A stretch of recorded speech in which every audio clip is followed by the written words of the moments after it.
What's going on, everybody? Welcome to Jumar's World Podcast, and today we're going to be wrapping up Week 13 of the NFL season after a Monday Night Football game that featured the Eagles and the Redskins in a crazy situation where Alex Smith broke his leg and then Colt McCoy breaks his leg, and then we have Mark Sanchez come back in and introduces us to one of the most ridiculous things ever. This guy, I don't know if the football always finds the way to his butt. Maybe it has a magnet for pigskin, but I don't know what this guy's doing, but he recovered a fumble through his butt, and that to me was the highlight of the game.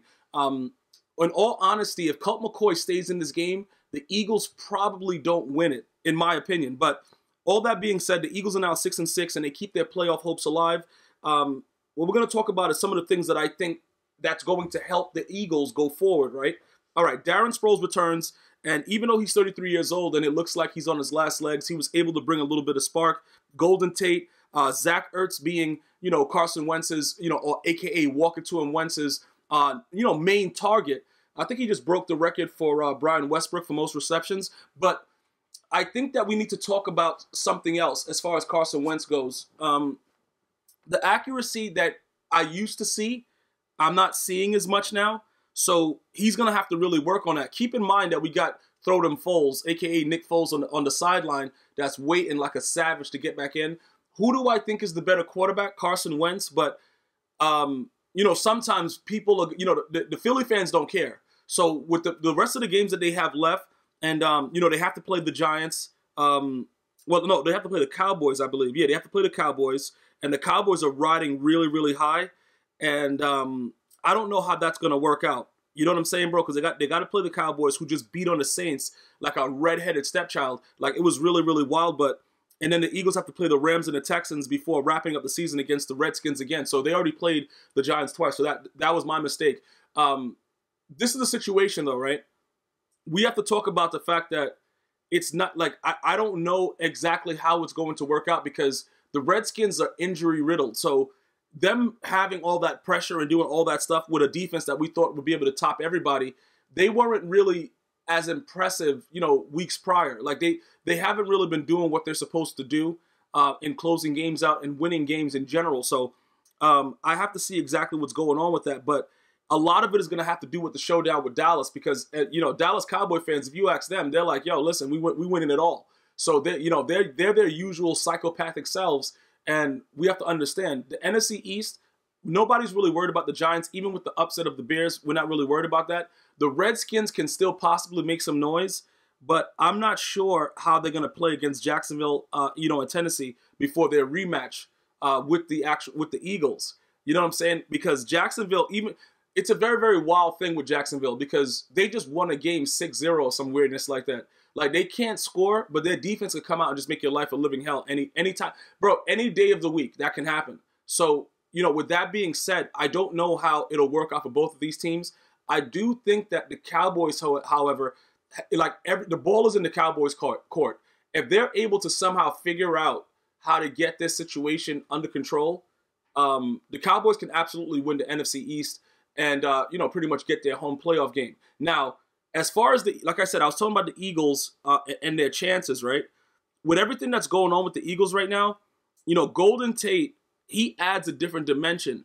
And it kind of makes it so that Carson doesn't always have to look for Ertz. But at the end of the day, if I feel if Carson Wentz does not have Zach Ertz last night, the Eagles lose. Because I just think he makes them more comfortable. And everybody needs that comfort, that comfort blanket. You know what I'm saying? Like even Patrick, my homeboy, he got, Travis Kelce, who I think right now, because of health, I think he's the best tight end. Well, the best receiving tight end in the National Football League. And that guy is always somebody you could just throw the ball to. So every quarterback needs that. So it's not like it's a knock on Carson that, he utilizes Ertz so much. It's just the fact that when you take Ertz out the game, where are you going?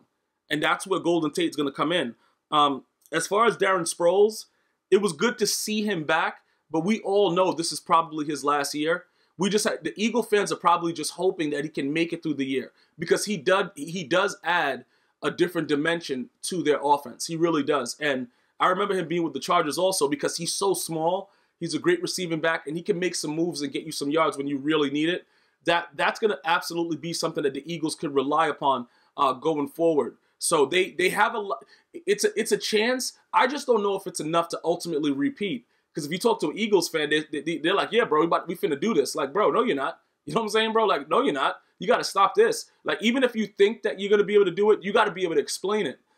Defensively, like I said, the Redskins pretty much had people that work at the supermarket on their O-line. It's all bad, bro. You know, you lose your starting quarterback in Alex Smith, and regardless of how you feel about Alex Smith, he was a guy that changed the culture, you know, while he was there. Like, he was ready to go. Because remember, Kirk Cousins, right? We're starting to see that it might have been a mistake for the Vikings to pay that much money for him, and we're starting to see why the Redskins were willing to let him go.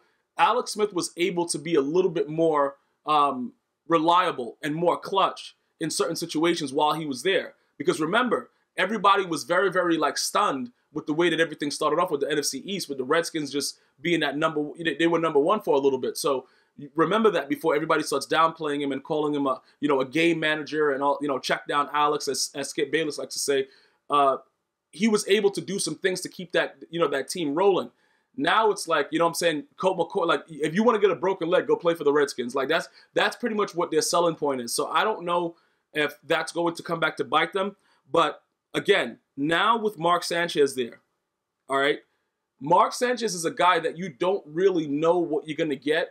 He's like a box of chocolates. You know what I'm saying, bro? You never know what you're going to get. Like, it could turn out to be very, very bad, or the Redskins can turn it around. Now, I can see Mark Sanchez, taking care of business. You know what I'm saying? I could see them beating Jacksonville and Tennessee. I know it sounds weird, but I can see it happening because he's that kind of quarterback, because he can make really, really, really good plays, and he can really make some bad ones.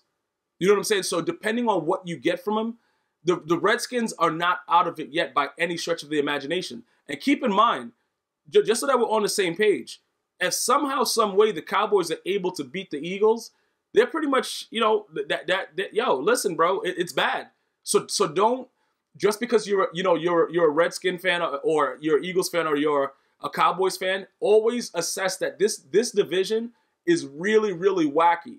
It doesn't really matter. And notice I didn't bring up the Giants because they're pretty much like, I don't know what they're doing. But the other three is what it's really about right now. Those three, the Skins, okay, the Eagles, and the Cowboys. But understand this. Any three of those teams can collapse at any minute because all of them did it, like, at certain points, they just do wild things, as we've seen this season. The weird thing about the Cowboys, though, is regardless of how bad everything is, their defense has consistently played well, in my opinion, once they started clicking. And like I said, to hold the Saints to 10 points, man, I don't know. And they're probably riding high. We don't know what the formula is. But I tell you this much. If the Cowboys beat the Eagles are done, pretty much. I don't really see, like, they'll probably beat the Redskins later, but it won't really matter. Because if the Cowboys beat them, I think the Cowboys can finish out the season handling their business. Because they took care of the three-headed monster in the Saints. So they really don't have anything else to fear throughout the rest of the season. The Redskins now, they're playing primarily great defensive teams, but offensively they're challenged. And as far as Jacksonville, like, Mariota can do a lot of things that, the Jacksonville Jaguars can't. He might be able to put some points on the board, but in my opinion, for the most part, they're usually offensively challenged in certain cases. So, but defensively, the Titans and the Jaguars have really good defenses. So Mark Sanchez is probably going to throw, 2 picks per game. I'm going to probably go with that average when they play. So, it's a chance that they might completely be out of it but in the next 2 weeks. The Eagles just have to go out and win. They just got to go out and win. You know what I'm saying? They have to just go out there and they got to find a way to win. Because if they win it, they're gonna be kind of locked in with the East. Because Cowboys being 7-5, they right now are 6-6. They will be locked in. You know what I'm saying, for a tie. But so all the hopes of the Eagles and everything like that, and all you guys that are Eagle fans, everything riding on it, you have to hope and pray that Dak Prescott plays like the Dak Prescott from the beginning of the season. Else, otherwise, it doesn't really matter. Nothing's going to benefit you guys going forward, because that's a very, very critical win. Even though, like I said, I do fully and well believe that they will beat the Redskins at the end of the season again when the rematch is there. I fully believe that because Mark Sanchez is going to be Mark Sanchez in most cases, and it probably won't turn out well for everybody that's involved. So we'll see how that unfolds. I want to thank you for joining me for another closeout week in the NFL. Hopefully you guys are enjoying the podcast. You guys know what you can do. Go ahead and sub, like, and share. One love.